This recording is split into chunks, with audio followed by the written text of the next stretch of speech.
Assalamualaikum warahmatullahi wabarakatuh. Perkenalkan, nama saya Iputu Raditya. Saya dari angkatan 2024J dengan NIM akhir 4253. Mohon izin, di sini saya ingin menyelesaikan tugas UTS pidana saya dan saya akan membahas teori tentang tujuan pidana. Yang pertama, ada teori absolut. Nah, teori absolut adalah suatu pemidanaan yang semata-mata untuk memberikan balasan kepada pelaku, bukan memberikan pencegahan kepada masyarakat. Nah, di sini ada beberapa ciri-ciri dari teori absolut. Yang pertama, teori absolut itu berfokus kepada pelakunya, bukan kepada tindakannya. Dan di situ tidak peduli seberapa berat hukuman itu, apakah hukuman tersebut bisa memberikan efek jera. Teori absolut tidak memperdulikan hal itu. Hukuman yang diberikan itu dianggap setimpal dengan apa yang pelaku tersebut lakukan. Seperti mencuri, tiba-tiba tangannya dipotong. Berbohong, lidahnya dipotong. Seperti itu. Ini lebih ke tidak melihat kepada manfaat sosialnya, tapi lebih ke keadilannya, keadilan moral, seperti itu. Lalu, yang kedua, saya akan membahas tentang teori relatif. Teori relatif itu bukan untuk membalas kejahatan. Nah, di sini berbanding terbalik kepada teori absolut, yang teori absolut lebih mengedepankan kepada balasan agar pelaku tersebut merasakan efek jera. Di sini, di teori relatif ini, lebih kepada pencegah agar kejahatan itu tidak terjadi lagi. Nah, ini ada tujuan dari teori relatif itu untuk memberikan efek jera kepada masyarakat. Jadi masyarakatnya itu lebih ke diberikan efek agar tidak melakukan perbuatan yang dilakukan oleh pelaku. Misalkan nih, ada orang yang takut mencuri karena melihat pencurian itu dihukum, kayak dipermalukan di depan publik, seperti itu. Nah, yang kedua, ada pencegahan khusus. Nah, ini bertujuan sama sepertinya, agar subjeknya ini pelaku, bukan masyarakat, agar pelaku tidak mengulangi kejahatan yang sama. Ini bisa seperti hukuman pembinaan atau rehabilitasi. Nah, di sini muncul nih pertanyaan, mengapa kok keluar teori relatif? Nah, di sini akan saya jelaskan.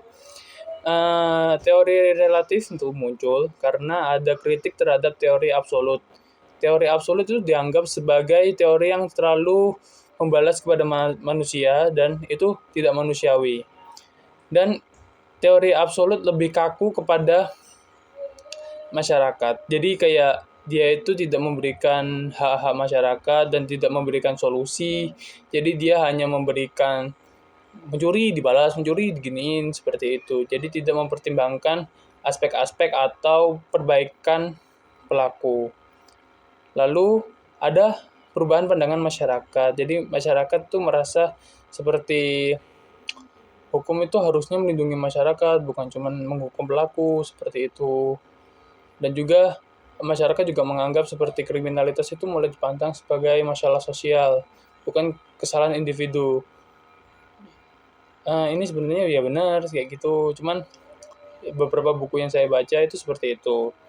Lalu ada muncul pikiran bahwa hukuman itu bisa jadi alat untuk memperbaiki keadaan, bahwa sebetulnya bukan seperti itu. Hukuman itu uh, bukan hanya untuk bukan seperti untuk memperbaiki keadaan. Hukuman itu lebih ke bagaimana kita bisa memberikan dampak kepada masyarakat, seperti itu. Lalu tujuan pidana yang ketiga, ada teori gabungan. Teori gabungan ini adalah campuran dari teori-teori absolut dan juga teori relatif. Jadi, pidana dipandang tidak sebagai pembalasan atau kejahatan, tetapi juga sebagai alat untuk di sini saya akan menjelaskan tentang intinya saja ya. Intinya dari teori gabungan adalah pidana dijatuhkan sebagai bentuk pembalasan atas kejahatan yang dilakukan. Nah, sekaligus memberikan pencegahan agar kejahatan tersebut tidak dilakukan di masa mendatang. Nah, muncul pertanyaan, mengapa kok muncul teori gabungan? Karena para sesepuh hukum itu melihat bahwa teori absolut itu tidak memperhatikan dampak sosial. Lalu teori relatif itu lebih ke masalah lebih ke pencegahan ke masa depan dan bisa melupakan rasa keadilan yang telah diperbuat masa lalu. Jadi lebih ke yang teori absolut lebih ke teori absolut itu lebih kepada pelaku dan teori relatif lebih kepada korban. Yang sepenangkapan saya seperti itu. Maka teori gabungan muncul ini sebagai jalan tengah. Tujuan dari teori gabungan ini adalah pembalasan yang adil atas perbuatan yang jahat dari teori absolut dan pencegahan umum dan khusus dari teori relatif. Rehabilitasi atau perbaikan pelaku bisa dilakukan dalam teori gabungan ini. Lalu yang keempat, saya akan menjelaskan tentang deterrence effect. Deterrence effect, ini ada deterrence effect itu seperti dari kata to deter. To deter itu artinya menghalang-halangi atau menakut-nakuti. Jadi di sini lebih kepada perlindungan masyarakat dan pemulihan korban. Di sini saya akan menjelaskan tentang jenis-jenis deterrence effect. Yang pertama ada general deterrence yang tujuannya untuk menakut-nakuti masyarakat umum agar tidak melakukan kejahatan. Contoh, orang jadi takut mencuri karena melihat pencuri lain dihukum berat di berita. Seperti itu. Prinsipnya, kalau misalkan kamu melanggar hukum, kamu juga akan dihukum. Seperti itu. Yang kedua, ada special deterrence. Special deterrence adalah pencegahan khusus yang bertujuan untuk mencegah pelaku sama agar tidak mengulangi perbuatannya. Ini lebih kepada pelaku ya. Contoh, seorang pelaku pencurian dihukum lalu tidak mengulangi karena takut kembali di penjara. Seperti itu. Jadi, di sini lebih kepada fokus kepada rehabilitasi dan efek jera personal. Rehabilitasi dalam hukum pidana adalah upaya untuk memperbaiki. Ini yang keempat, rehabilitasi adalah upaya untuk memperbaiki, membina, dan memulihkan pelaku. Dari kata rehab ya, rehab itu ya memperbaiki, seperti itu. Kalau misalkan di dalam hukum pidana mungkin bisa konteksnya bisa berubah seperti itu, agar masyarakat tidak mengulangi kejahatannya. Ya, ini lebih mirip ke teori relatif, cuman ini berbeda. Dari tujuannya saja berbeda. Rehabilitasi itu bertujuan untuk mengubah perilaku pelaku, bukan sekedar menghukum. Di rehabilitasi itu memberikan kesempatan kedua bagi pelaku untuk kembali ke masyarakat dan mencegah residivisme atau bisa dibilang seperti pengulangan tindak pidana.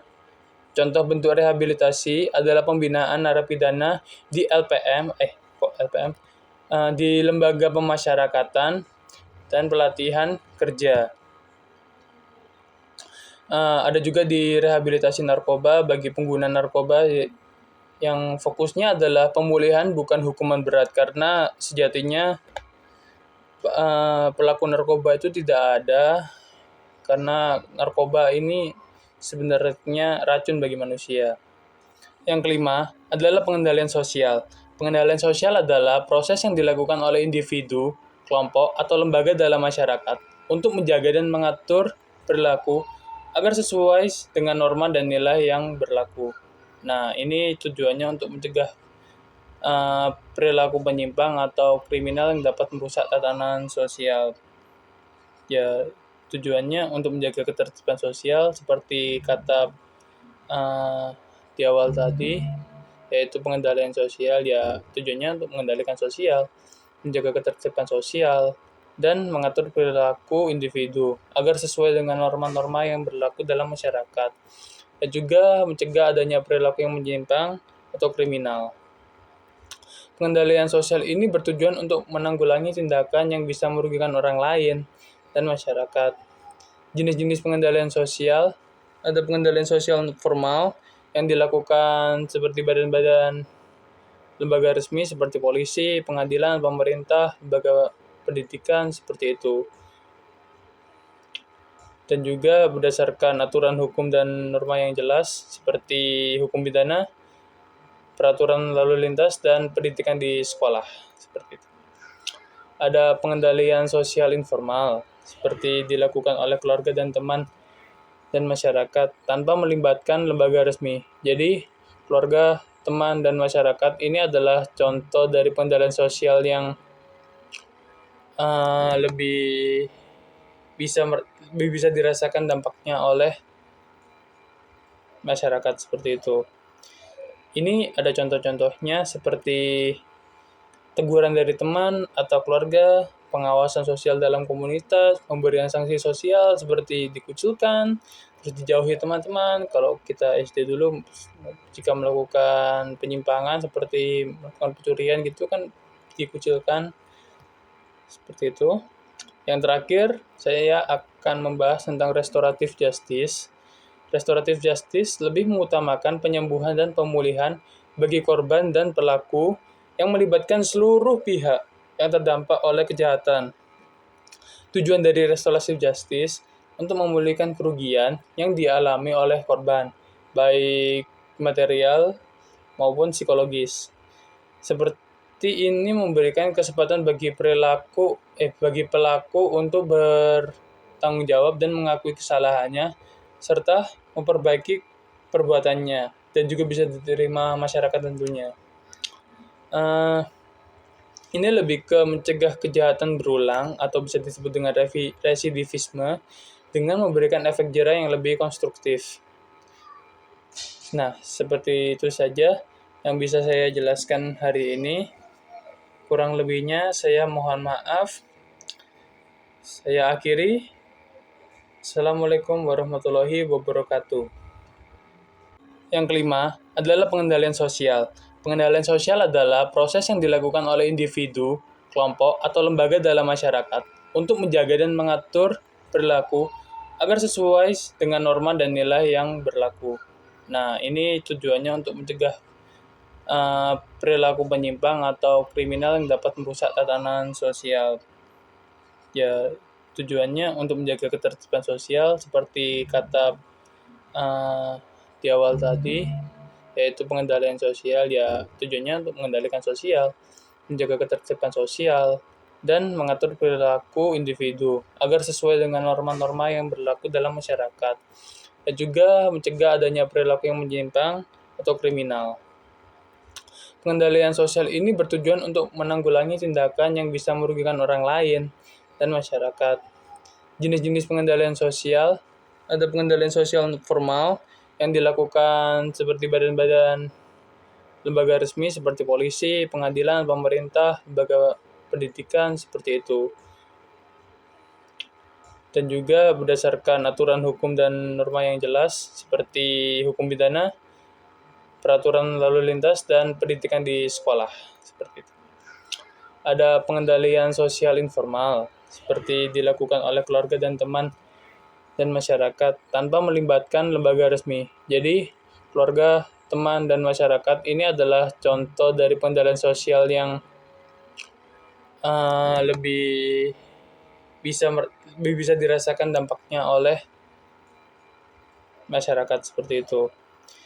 Ini ada contoh-contohnya seperti teguran dari teman atau keluarga, pengawasan sosial dalam komunitas, pemberian sanksi sosial seperti dikucilkan, terus dijauhi teman-teman. Kalau kita SD dulu, jika melakukan penyimpangan seperti melakukan pencurian gitu kan dikucilkan, seperti itu. Yang terakhir, saya akan membahas tentang restoratif justice. Restoratif justice lebih mengutamakan penyembuhan dan pemulihan bagi korban dan pelaku yang melibatkan seluruh pihak yang terdampak oleh kejahatan.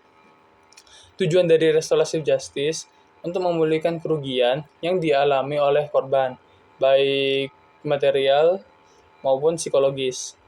Seperti ini memberikan kesempatan bagi pelaku untuk bertanggung jawab dan mengakui kesalahannya serta memperbaiki perbuatannya dan juga bisa diterima masyarakat tentunya.